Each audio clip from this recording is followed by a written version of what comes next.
Journaliste et écrivain, il est l'auteur de nombreux romans pour la jeunesse. Écrivain, scénariste aussi de bande dessinée, bien connu de TV Liberté, Francis Bergeron. Bonjour, bonjour Francis, tout court. Bonjour, bonjour à toi. Francis, vous avez été pendant de nombreuses années le directeur du quotidien Présent, une aventure à laquelle vous avez été obligé d'écrire le mot fin. Oui, c'est pas forcément le sujet dont j'ai envie de parler, parce que c'est un moment qui a été très pénible pour moi. Enfin, c'est quelque chose qui m'a beaucoup peiné, parce que j'étais à présent... Bon, ça n'a jamais été mon métier. J'ai jamais été journaliste et j'ai jamais été homme de presse. Mais j'ai écrit dans Présent depuis le numéro 0 et même avant le numéro 0, et puis jusqu'au dernier numéro, donc pendant 41 ans et demi, je crois, quelque chose comme ça. C'est donc ma vie. Présent, ça a été ma vie pendant une partie de ma vie, en tout cas celle qui me faisait me lever avec plaisir tous les matins. Très tôt le matin d'ailleurs. Voilà. Et cette affaire s'est terminée parce que tout simplement le volume des... Enfin, il y a plusieurs raisons évidemment, comme toujours, mais c'est le problème de la presse papier, et c'est le problème de la presse papier sans mécène, sans grand mécène derrière, comme aujourd'hui il en existe. Disons que dans l'histoire de Présent, des mécènes comme ça, il n'y en a pas eu pendant ces 40 années, quoi. Et bon, aujourd'hui, les choses ont évolué parce que les rapports de force... Est-ce que vous diriez que pour la presse écrite, il faut avoir son milliardaire et le soutien de l'État, les deux? Il faut avoir son milliardaire.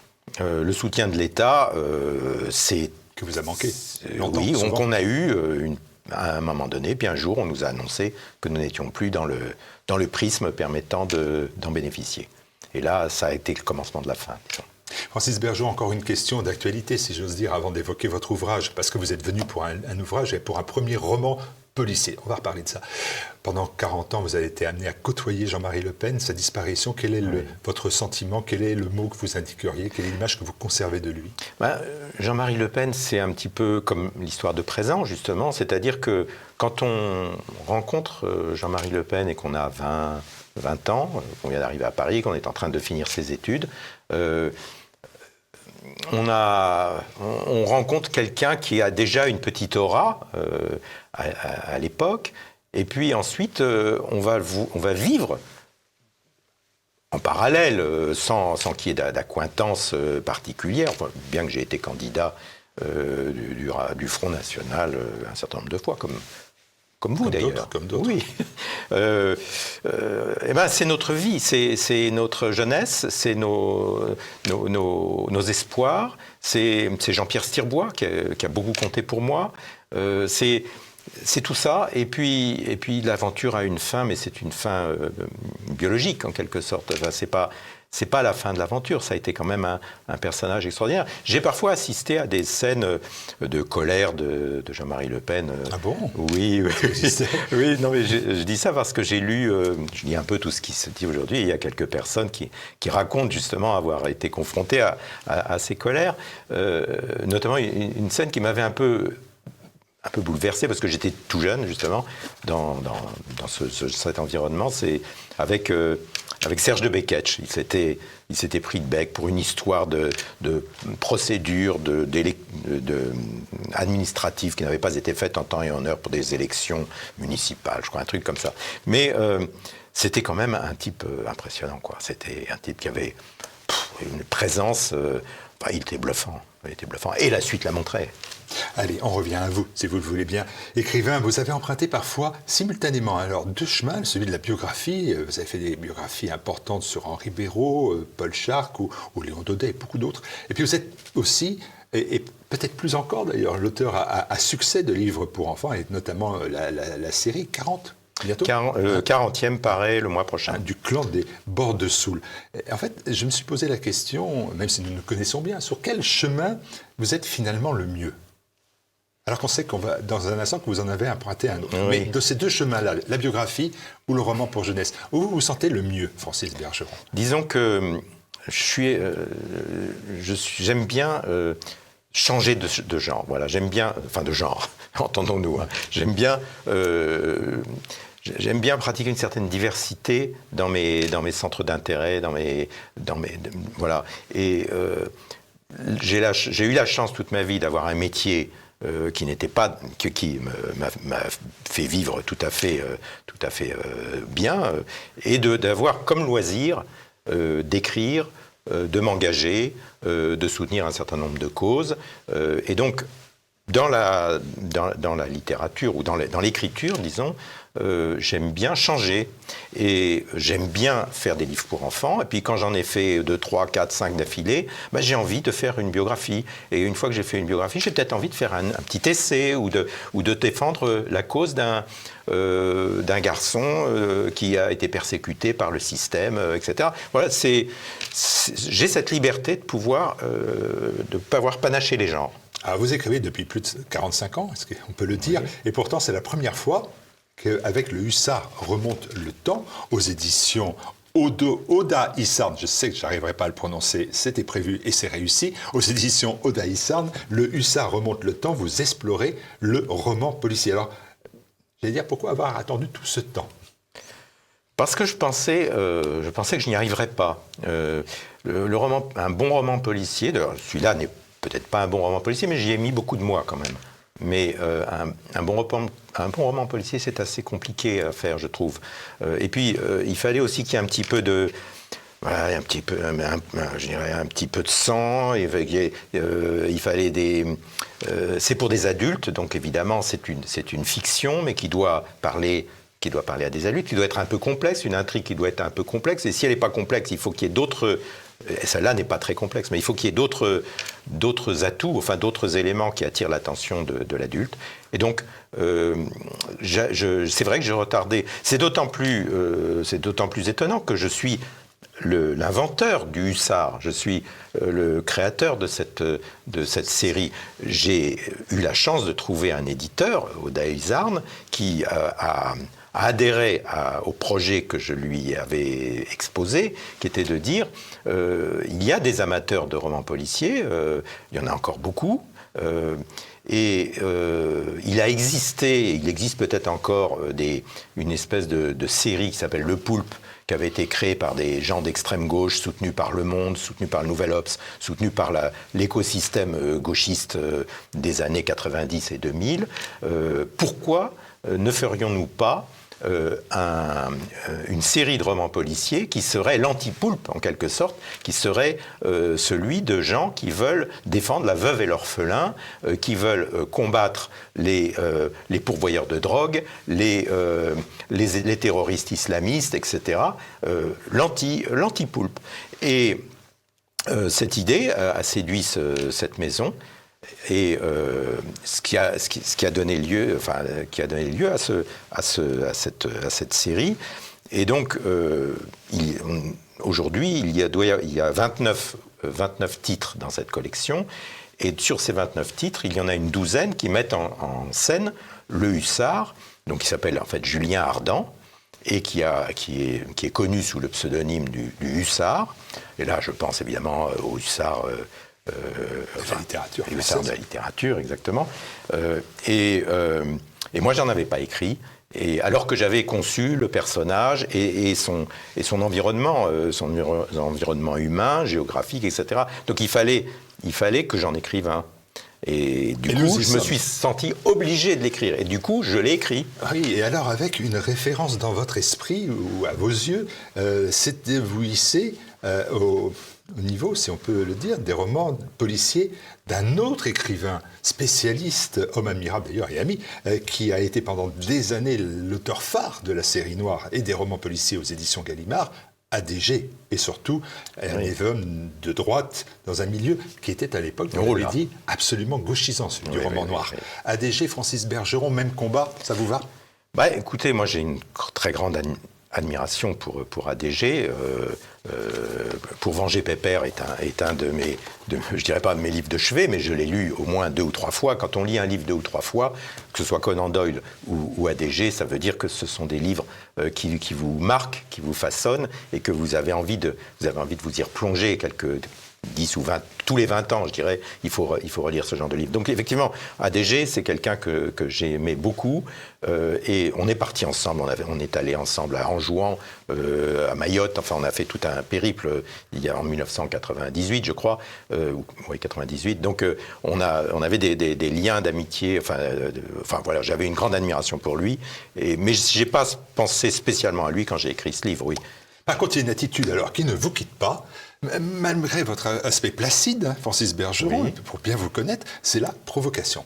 Vous qui avez réussi à être arrêté, alors j'ai vu ça pour anticommunisme à Paris, mais aussi pour anticommunisme à Moscou, sur la place Oui, rouge. je ne suis pas très pro-communiste. Oui. Non, mais pourtant vous ouvrez le roman sur une phrase du bolchevique. Maxime Gorky, le roman policier est encore le repas mental favori des repus d'Europe. Ce n'est pas une invitation à la lecture de la suite dans mon esprit. Pourquoi Gorky? Pourquoi parce que le justement, bolchevique Gorky explique que le roman policier, c'est un truc de bourgeois, c'est un truc anticommuniste, Bien sûr. par essence en quelque sorte. Et puisque c'est d'autant plus Parce que ça distrait l'ouvrier de sa tâche, oui, de c'est sa ce révolution. qu'il dit. Et donc, C'est vrai. moi j'aime les romans policiers. Je pense que les gens qui lisent ce genre de livres sont des amateurs de romans policiers. Et j'ai trouvé que c'était pas mal de commencer par dire, quand vous lisez un roman policier, vous êtes déjà en opposition avec un certain type de pensée. Et donc, voilà, c'est un peu provocateur. Légèrement. Allez, votre héros, on l'a dit, il s'appelle Julien Ardent, il est libraire, et ce n'est pas un progressiste, parce qu'il lit Benoît Méchain, sa librairie s'appelle Les Décombres, en référence à Lucien Rebattet, et un buste de Céline trône sur son bureau. J'allais dire que voilà, le décor pas est grand-chose. Il manque plus grand-chose. Oui. Non, mais je suis maudit. Alors, lui, c'est un libraire, mais ce qui se vend aujourd'hui, pour un libraire d'anciens. Alors moi, je suis bibliophile, tout ce que vous voulez. Ce qui se vend aujourd'hui, c'est les maudits. Les maudits, ça marche. On réédite, on fait des ouvrages sur les maudits. Céline, on en est à combien de livres sur Céline? 200, 300, 500, je ne sais pas, sur Céline. Hein. Et il y a toujours des gens pour acheter ce genre de livres. Les maudits, et puis le surréalisme, où il y a une cote aussi, et des gens qui achètent très cher, des trucs totalement illisibles d'ailleurs, mais ça marche. Le reste, ça marche beaucoup moins bien, ou alors il faut avoir le Goncourt, ou des choses comme ça. Et je ne sais plus ce que je voulais dire, mais... Vous voulez dire qu'en fait, si on est un libraire et qu'on veut gagner un peu sa vie, il faut mieux vendre du Céline, du Benoît Méchain, que du Sartre. Oui, et en même temps, c'est beaucoup plus lisible, c'est beaucoup plus agréable à lire. Il y a dans je dirais, chez les écrivains de droite, il y a l'envie éventuellement de faire passer des messages, des idées, mais il y a d'abord l'envie de raconter des histoires. Michel Déon l'avait très bien formulé de nombreuses fois. On a envie de raconter, donc on a envie de partager, d'inventer, de raconter des histoires. C'est pour ça que la littérature, je dirais, on pourrait dire qu'elle est de droite par essence, parce que l'aventure, la littérature, c'est la vie. C'est pas les dogmes, c'est pas je dirais les présupposés idéologiques. C'est la liberté, la littérature. La revanche des maudits et des bannis, alors. Parfois, oui. Et de toute façon, si on ne les défend pas, nous, qui va les défendre? Donc, bien sûr. Vous le faites. L'affaire repose, dès le départ, si on fait très simple, sur un conflit entre deux châteaux, la Petite Roche où se situe l'association, dans le livre, le Super Catholique, l'association d'aide aux plus démunis, et le château de M. Beauchesne, qui se trouve être le président de l'Assemblée nationale. C'est un château contre un autre, une véritable forteresse contre un château, et entre les belligérants, une rivière, la Creuse. Ouais. Est-ce que c'est bien raconté? Est-ce que c'est cela? C'est parfaitement résumé. Oui, c'est exactement ça. Il y a peut-être autre chose quand même. L'histoire démarre là-dessus, c'est-à-dire qu'il y a deux châteaux qui sont sur deux rives différentes de la Creuse. La Creuse, c'était la frontière entre le Pays d'Oc et le Pays d'Oï autrefois, et entre voilà. C'est pas une rivière très très large, mais elle est remplie de châteaux. Parce que c'était justement la frontière, pendant les guerres de 100 ans aussi, etc., c'était cette frontière-là. Et donc, il arrive un quiproquo, des courriers qui étaient destinés aux super catholiques. Et en fait, mes enfants appelaient le secours catholique, ils l'appelaient le super catholique. Et donc, ça m'a amusé de reprendre cette expression. Des courriers qui étaient destinés au château de la rive gauche, qui appartenait au président de l'Assemblée nationale, étaient arrivés par erreur aux super catholiques, c'est-à-dire à cette œuvre de bienfaisance s'occupant des sans-dents, comme disait Hollande, enfin en tout cas des gens qui ont peu de moyens et qui ont besoin qu'on les aide. Et effectivement, le président de l'Assemblée nationale, ou plutôt les gens qui occupent ce château de la rive gauche, veulent récupérer ces courriers parce qu'ils comportent des informations terribles, graves, qui pourraient faire trembler la République en quelque sorte. Et donc, l'histoire commence comme ça. Alors vous êtes l'écrivain, mais quand même de parti pris. Alors votre héros, bien évidemment, c'est le libraire. Mais alors, quand vous faites la description de M. Beauchesne, le président de l'Assemblée nationale, il n'y a pas de rapprochement possible avec l'actuel, qui est une femme. Vous dites, M. Beauchesne a un assez vilain physique de crapaud, petit, cagneux, barbu comme un landru, autoritaire, cassant, violent, parfois même, d'où son surnom de Marat du Bas. Marat du Bas. Marat du Bas, oui, c'est ça, un Marat du Bas. Ah bon. Ah, je crois. Si je vous ai bien lu, je retrouverai la référence. Je ne me souvenais plus de cette... Ah bah oui, mais moi j'ai... Marat du Bas-Berry. Du Bas-Berry. Du Bas-Berry, Bas-Berry, pardon. Marat du Bas-Berry, oui. Ah, j'ai oublié que c'était un homme à femme, un gnome à femme. Un gnome à femme. Oui, j'ai quand même... Surnommé le gnome à femme. Donc le Bas-Berry. Bon, il n'existe pas. Je préfère tout de suite le dire. Je dis ça pour défendre les intérêts de l'éditeur. Je ne voudrais pas que l'éditeur soit saisi, soit acculé à la faillite, et puis que... voilà. Donc, il a aussi des femmes, enfants, donc... je préfère dire tout de suite, il n'existe pas, il n'y a pas de gens comme ça, il n'y a pas, d'ailleurs, il est le méchant et franc-maçon, je crois me souvenir, et il n'y a pas, bien sûr la franc-maçonnerie n'existe pas, ou en tout cas elle a très très peu de puissance, donc c'est de la pure invention, de la pure imagination tout ça. Parce que Francis Bergeron, il y a quand même l'acteur puissant dans le récit, parce que vous le dites sous la mode humoristique, mais là c'est pas le cas dans l'ouvrage, parce que ça explique beaucoup de choses. C'est ce qu'on appelle la franc-maçonnerie, les fameuses loges secrètes. Et est-ce que vous ne donnez pas finalement trop d'importance à ces organisations ?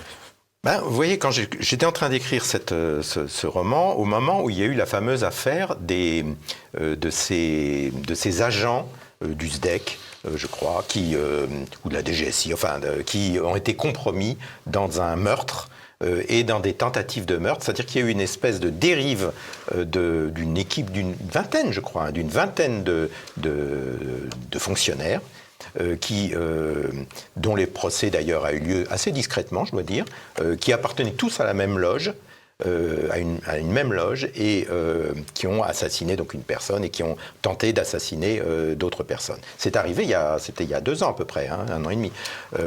La presse en a parlé, mais assez peu, a été assez discrète là-dessus. Alors que c'est énorme comme histoire, c'est énorme. Ça veut dire qu'il y avait une cellule de tueurs, pour des raisons d'ailleurs, c'était pas tellement idéologique, sauf qu'il y avait quand même un gars de la CGT qui voulait je dirais, abattre un type de la CGT, mais sinon, c'était plutôt pour des raisons financières. Et je me suis dit, mais c'est quand même incroyable. En 2024, on a des gens comme ça qui peuvent croire, en tout cas, qu'ils auront une impunité totale parce qu'ils s'appartiennent à une secte maçonnique. Bon, c'est du roman, mais vous voyez, il y a quand même une part une certaine réalité derrière ce genre de choses. Des puissants, des organisations secrètes, du sang, du sexe. Oh, du sexe. Tous les éléments sont là. Le sexe, je voudrais quand même... Vous voulez que je les lise, celle-là? Non. D'ailleurs, je pense que je vais couper les pages. Je pense que je vais couper les pages. Mais c'est trop tard. C'est trop tard. Mais c'est une référence à Brasillac. Oui, il y a un poil d'érotisme, dirais-je. On est loin des romans jeunesse. Mais c'est pas OSS 117 quand même. Et d'autre part, je crois que j'ai inventé l'érotisme chrétien. C'est-à-dire, dites-moi. Eh bien, ça se passe dans le couple, à l'occasion d'un mariage. Voilà, Et dans un pré, c'est comme ça, alors, l'érotisme chrétien. S'il vous plaît, ne m'acculez pas à ce genre de... On ne va pas aller plus loin dans l'histoire parce que... Oui, mais il en fallait un petit peu, voilà. Et j'ai fait, je crois, quelque chose de bien. Parce que la notion d'érotisme chrétien, je crois que c'est Robert Poulet on lui avait demandé de faire un roman dans une série qui s'appelait, je ne sais plus comment, dans les années 50, et son roman est absolument illisible, c'était un roman olé olé, quoi. C'était une série olé olé.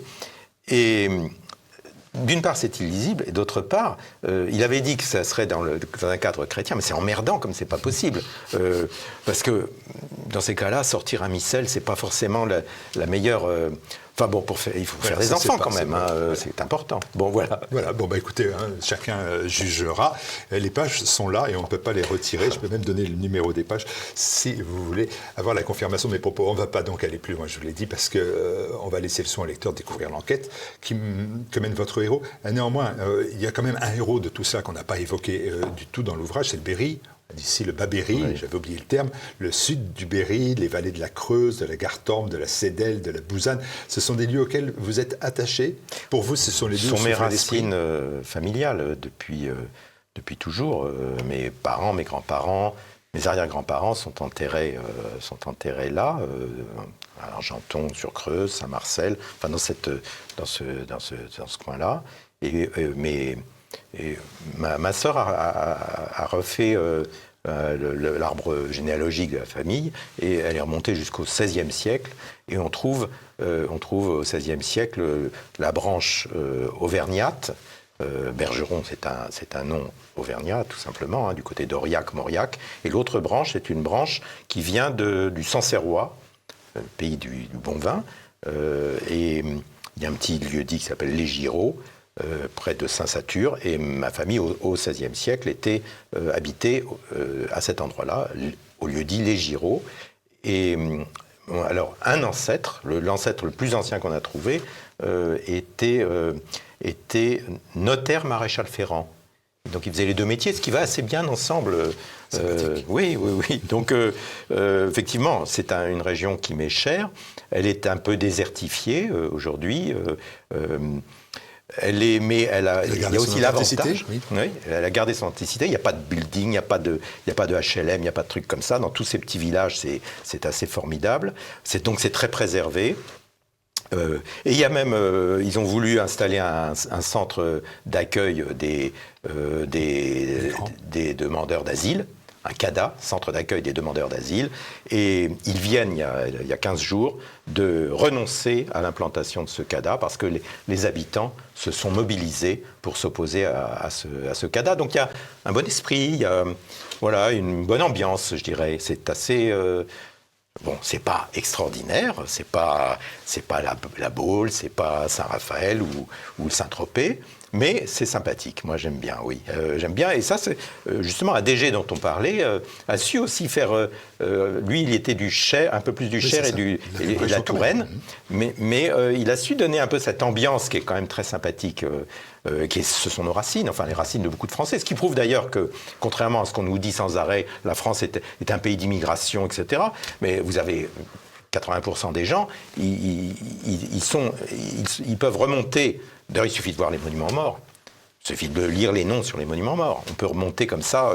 Tous les gens de ces coins-là peuvent remonter sur 400 ans et faire leur arbre généalogique et verront qu'à part la guerre de 14 et les guerres napoléoniennes, les gens, ils n'ont jamais bougé de 30 km autour de chez eux. Vous gardez la Creuse, moi je garde la Baule, je vous laisse aussi Saint-Tropez et Saint-Raphaël. Au-delà de cela, est-ce qu'on peut avoir un autre Hussard, un autre roman? Est-ce que déjà vous avez prévu une suite et dans un lieu différent en fait? C'est ce qui m'a amené à parler de la Baule, ou de Saint-Raphaël ou de Saint-Tropez. C'est plutôt celui-là qui est une suite des 12 premiers qui ne sont pas de moi, qui sont d'autres auteurs. J'ai voulu justement avec celui-là raconter comment le Hussard est devenu, comment Julien Ardan, libraire de livres anciens, place Boieldieu à Paris, est devenu redresseur de tort la nuit, alors qu'il est libraire et qu'il se balade à Drouot le jour. Donc celui-là est déjà, je dirais, une en fait, dans la série. Ma question, Francis Bergeron, c'est est-ce que vous avez aimé faire un roman policier? Oui. Donc, est-ce que vous avez envie de continuer? Oui, maintenant, ça dépend des lecteurs. Si les lecteurs se disent intéressés, oui, l'aventure peut continuer. C'est aux éditions Oda Issarn, j'ai réussi à le prononcer cette fois-ci, je suis très content. Le Hussard remonte le temps de Francis Bergeron. Voilà une lecture en ce début d'année que je vous conseille. C'est un moment agréable et avec un livre qui est très plaisant à découvrir, avec plein de clés, avec plein de petits clins d'œil il y a que des clins d'œil, chacun reconnaîtra assez facilement. Merci beaucoup à vous. Merci à vous.